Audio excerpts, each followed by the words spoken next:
యాత్ర 2 సినిమాలో మనం ఓ డైలాగ్ విన్నాం. అయితే ఇది సినిమా డైలాగ్ కాదు. నిజం చెప్పాలంటే జగన్ చెప్పిన నిజమైన మాట. సినిమాల్లో కనిపించేసరికి గొప్పగా ఉందని అంతా అంటున్నారు, కానీ దాని గొప్పతనం విలువ చాలా ఎక్కువ.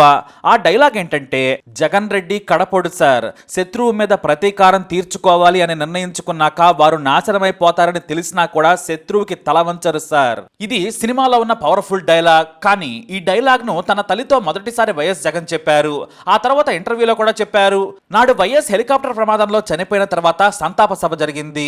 నాడు కాంగ్రెస్ చీఫ్ సోనియా గాంధీ నుంచి ఒకటే ఆదేశం, ఓదార్పు యాత్ర ఆపేయమని.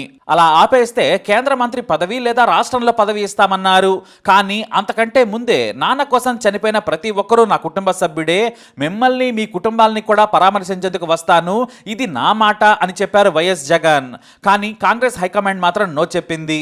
దీంతో వైఎస్ జగన్ మాత్రం నేను యాత్ర చేసే తిరుతానని ప్రకటించారు. వద్దు అని మరోసారి జగన్ను ఆదేశించింది హైకమాండ్. తాము చెప్పినట్లే వినాలని సూచించింది. జగన్ సన్నిహితులతో కూడా రాయబారం చేసింది హైకమాండ్. తెలంగాణ ఉద్యమం తీవ్రంగా ఉన్న సమయంలో జగన్ యాత్ర పార్టీని మరింత దిగజారుస్తుందని జగన్ కు సూచించింది హైకమాండ్. అయినా సరే జగన్ వినలేదు. దీంతో వార్నింగులు మొదలయ్యాయి. మళ్లీ ఢిల్లీ పిలిపించారు సోనియా గాంధీ. ఆ యాత్ర చెయ్యొద్దని, పదవి కావాలంటే తీసుకోమన్నారు. నాకు పదవుల కంటే యాత్ర ముఖ్యం, నేను మాటిచ్చాను, మా నాన్న గురించి మీకు తెలుసు, నేను కూడా ఆయన మాదిరిగానే ఇచ్చిన మాటకు నిలబడతానన్నారు వైఎస్ జగన్. అయితే మీరు ఇబ్బందులు ఎదుర్కోవాల్సి వస్తుంది అని కాంగ్రెస్ సీనియర్ నేతలు జగన్ కు సున్నితంగా సూచించారు. చివరకు వైఎస్ సోదరుడైన వివేకానంద రెడ్డిని ఢిల్లీ పిలిపించారు. వైఎస్ చనిపోయినా క్రెడిట్ జగన్ కు దక్కొద్దని నాడు ఆయన పార్టీలోకి తీసుకున్నారు. అంతేకాదు జగన్ను ఒప్పించే బాధ్యతను వివేకా మీద పెట్టారు. అయితే కుటుంబ పెద్దగా వివేకానంద రెడ్డి కూడా జగన్ను వారించారు. మనకి ఇప్పుడు కాంగ్రెస్ ప్రభుత్వం పార్టీ అవసరం ఉంది, అధికారంలోకి మళ్లీ వస్తే నీకు భవిష్యత్తు ఉంటుంది, కాబట్టి సోనియా గాంధీ మాట వినాలన్నారు వివేకానంద రెడ్డి. కానీ జగన్ మాత్రం మీరు ఎన్ని చెప్పినా విననన్నారు. అంతే, కుటుంబం రెండుగా చీలిపోయింది. తాను కాంగ్రెస్ లోనే ఉంటానని వివేకానంద రెడ్డి చెప్పారు. ఎవరు వచ్చినా రాకున్నా, ఎవరు నా వెంట లేకున్నా సరే నేను మాత్రం జనం దగ్గరకు వెళుతున్నాను, వారిని ఓదారుస్తాను, నాన్న కోసం ప్రాణాలే ఇచ్చారు, నాకు ఈ పదవులు ఎందుకన్నారు జగన్. అయినా కూడా కాంగ్రెస్ హైకమాండ్ మాత్రం జగన్ను ఆపేందుకు సర్వశక్తులు ఒడ్డింది. మొదట రోసయ్య సీఎం హోదాలో కూడా జగన్ను వారించారు. ఆ తర్వాత సీనియర్ కాంగ్రెస్ నేత గులాం నబీ ఆజాద్ నుంచి జయరాం రమేష్ వరకు అందరూ కూడా జగన్కు చెప్పినా సరే వినలేదు. బెదిరింపులు చేసినా లెక్క కూడా చేయలేదు. ఎందుకంటే ఒక్కసారి మాటిచ్చిన తర్వాత వెనకడుగు వేయనని 100 ప్రయత్నాలు చేసినా జగన్ మాత్రం అనుకున్న మాట మీద నిలబడ్డారు. చివరకు తన తల్లికి ఒకటే మాట చెప్పారు ఆయన, అమ్మా నాకు రెండే దారులున్నాయి, ఒకటి నాన్న కోసం చనిపోయిన వారిని ఓదార్చటం, ఇప్పటికే నేను మాటిచ్చేశాను, కానీ కాంగ్రెస్ హైకమాండ్ వద్దంటోంది, ఓదార్పు యాత్ర చేయకుంటే పదవులు దక్కుతాయి, చేస్తే మాత్రం కష్టాలు వస్తాయని భయపెడుతున్నారు. కానీ నేను నాన్నలాగే మాట తప్పను, ఎన్ని కష్టాలు వచ్చినా సరే నేను ఓదార్పు యాత్ర చేసే తిరుగుతాను, ఆ కష్టాలను ఎదుర్కొంటానని జగన్ చెప్పుకొచ్చారు. ఇక ఇచ్చిన మాట కోసం కాంగ్రెస్ హైకమాండ్ను ఎదిరించి మొదటి విడత యాత్రను పశ్చిమ గోదావరి, ఖమ్మం జిల్లాల మీదుగా చేశారు. ఈ మాటనే డైలాగ్గా యాత్ర 2లో పెట్టారు దర్శకుడు. తాను నాశనమైపోతానని తెలిసినా కూడా ఇచ్చిన మాట కోసం, శత్రువు మీద పగ తీర్చుకోవడం కోసం ఎంత దూరమైనా వెళ్తాడని సినిమాలో చెప్పించారు. పైగా వాడు కడపోడు. వాస్తవానికి ఆ డైలాగ్ పుట్టింది జగన్ నోటి నుంచే. అదే డైలాగ్ ఇప్పుడు యాత్ర 2లో రీసౌండ్ చేస్తోంది. ఆ తర్వాత జగన్ ముందుకు కదిలారు. నాన్న కోసం ఆగిన ఎన్నో గుండెల కుటుంబాలను ఓదార్చారు. వారి ఆర్తులు, కుటుంబ సభ్యుల కన్నీళ్లు తుడచడం నా కర్తవ్యమంటూ ముందుకు సాగారు. నేను యాత్ర చేస్తున్నానని ప్రకటించారు జగన్. అంతకుముందే కాంగ్రెస్ నుంచి బయటకు వచ్చేశారు. మరోవైపు వైఎస్ వివేకానంద రెడ్డికి మంత్రి పదవి ఇచ్చారు సోనియా. కుటుంబంలో గొడవలు జరిగాయి. ఇక ఎంపీగా జగన్మోహన్ రెడ్డి, ఎమ్మెల్యేగా ఉన్న విజయమ్మ తమ పదవులకు రాజీనామా చేశారు. 2011 మార్చి 12న వైఎస్ జగన్ వైఎస్ఆర్ కాంగ్రెస్ పార్టీని స్థాపించారు. ఆ తర్వాత జరిగిన ఉప ఎన్నికల్లో వైఎస్ జగన్ బ్రహ్మాండమైన మెజారిటీతో గెలిచారు. ఆ తర్వాత ఓదార్పు యాత్ర మొదలుపెట్టారు జగన్. వైఎస్ మరణం తట్టుకోలేక గుండెల పగిలి చనిపోయిన వారు, ఆత్మహత్యలు చేసుకున్న వారిని ఆయన పరామర్శించారు. మీ కుటుంబాలకు పెద్ద కొడుకుగా నేనుంటానని వారిని ఓదార్చారు.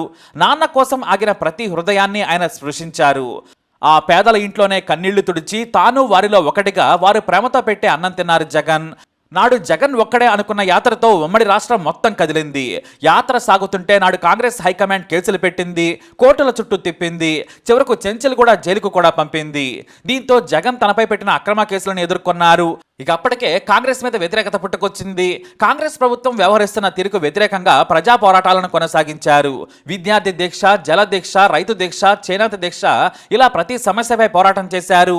కాంగ్రెస్ టీడీపీలు కుట్రపూరితంగా తనపై కేసులు పెట్టి జైలుకు పంపారు. కానీ వాటితో పోరాడుతూనే ప్రజా సమస్యలను ఆయన ఏనాడు కూడా వదిలిపెట్టలేదు. ఇక రాష్ట్రం విడిపోయిన తర్వాత వచ్చిన ఎన్నికల్లో గెలిపే లక్ష్యంగా జగన్ పోరాడారు. కానీ ప్రతిపక్ష పాత్రే దక్కింది. కానీ అప్పటికే ఆయన సవాళ్లను ఎదుర్కోవడంలో ఆరితేరిపోయారు. ప్రజల కోసం ప్రతిపక్ష పాత్రను కూడా నిర్మాణాత్మకంగా పోషించి ప్రజల మనసు గెలుచుకున్నారు వైఎస్ జగన్. టీడీపీ రాజధాని పేరుతో ఆడిన డ్రామాలను గ్రాఫిక్స్ షో అని కూడా ప్రజల ముందు పెట్టారు.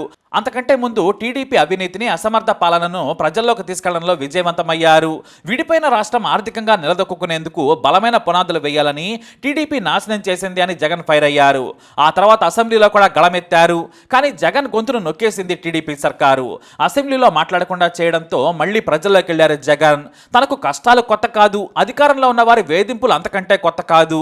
అందుకే ప్రజల్లోకి మళ్ళీ వెళ్లారు. టీడీపీ దౌర్భాగ్య పాలనను ప్రజల్లోకి తీసుకొచ్చేందుకు, ఏపీని నవశకం వైపు తీసుకెళ్లేందుకు చారిత్రాత్మక ప్రజా సంకల్ప యాత్ర చేపట్టారు జగన్. 2017 నవంబర్ 6న వైఎస్ సమాధి దగ్గర పాదయాత్ర మొదలుపెట్టారు. మొత్తం 13 జిల్లాల మీదుగా సాగిన యాత్రలో ప్రజల కష్టాలను ఆయన చూశారు. అన్ని కులాలు, అన్ని వర్గాల సమస్యలను తెలుసుకుంటూ వాటిని పరిష్కారం చేసే బాధ్యత తీసుకుంటానని హామీ ఇచ్చారు. విద్యార్థులు, రైతులు, యువకులు, మహిళలు, వృద్ధులు, కూలీలు, కార్మికులు ఇలా ప్రతి ఒక్కరి కష్టాలను చూసిన జగన్ వారికి భరోసా కల్పిస్తూ 134 అసెంబ్లీ నియోజకవర్గాల్లో నడిచారు. 341 రోజుల పాటు 3648 కిలోమీటర్లు నడిచి ఏపీకి ఓ కొత్త నాయకుడి అవసరాన్ని, భరోసాన్ని ప్రజల్లో కల్పించారు. ఆయన చేసిన పోరాటం విజయవంతమైంది. 2019 మే ఏపీలో రాజన్న పాలన మొదలైంది. 151 సీట్లను గెలుచుకుని వైసీపీ ప్రభుత్వం ఏర్పాటు చేసింది. అభివృద్ధి, సంక్షేమాన్ని రెండింటినీ సమన్వయం చేసుకుంటూ విద్య, వైద్యం, సంక్షేమం అనే నినాదంతో అద్భుత పాలన చేశారు జగన్. అయితే జగన్ అడ్డుకునేందుకు నాడి కాంగ్రెస్ ఎన్నో కుట్రలు చేసినా కూడా ఛేదించారు. జైల్లో పెట్టినా సరే ప్రజాబలం ఉంటే ఎవ్వరేమీ చేయలేరని జగన్ నిరూపించారు. ఏపీని అభివృద్ధి దిశగా నడిపిస్తూ మరోసారి సీఎం అయ్యేందుకు వైఎస్ జగన్ సిద్ధంగా ఉన్నారు. మరి ప్రజలకు మాటిస్తే జగన్ ఎంత దూరమైనా వెళతారు. ఇది నిరూపించారు కూడా. మరి మీరేమంటారు? మీ అభిప్రాయాన్ని కమెంట్ ద్వారా తెలియజేయండి. వీడియోని లైక్ చేయండి, షేర్ చేయండి, మా ఛానల్ని సబ్స్క్రైబ్ చేసుకోండి.